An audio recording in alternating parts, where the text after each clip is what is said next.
News. సినీ నటి Madhavilatha social media వేదికగా bore నేర్చారు. జేసీ వ్యాఖ్యలు తన ఆత్మగౌరవాన్ని దెబ్బతీస్తుందన్నారు. ఎంత ప్రయత్నం చేస్తున్నా ఆ బాధ నుంచి బయటకు రాలేకపోతున్నా అన్నారు.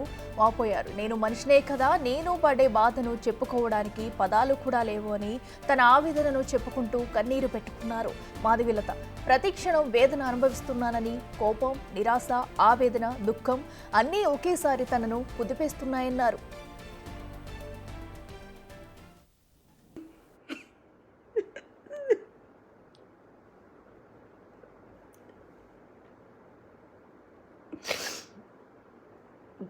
చాలా ట్రై చేశా, నార్మల్గా ఉందామని, కానీ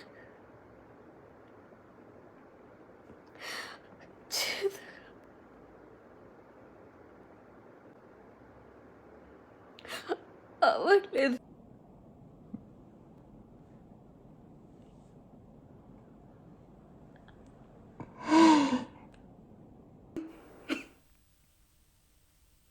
ప్రజలు, మహిళలు హిందూ ధర్మం కోసం నిస్వార్థంగా తన వంతుగా పోరాడుతుంటే ఎన్నోసార్లు ఎంతోమంది తన ఆత్మవిశ్వాసాన్ని చిదిమేయాలని ప్రయత్నం చేశారన్నారు. పదే పదే ఇవే మాటలన్నారని వాపోయారు. రూపాయి తీసుకున్నది లేదని అన్నారు. ఎవరికీ ద్రోహం, మోసం చేయకపోయినా కక్షగట్టి మాటలంటూనే ఉన్నారన్నారు.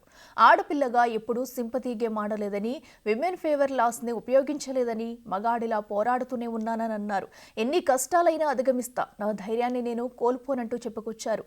అభిమానుల ప్రేమ, అభిమానం, ఆశీర్వాదాలే తనకు శక్తినిస్తాయని చెప్పారు.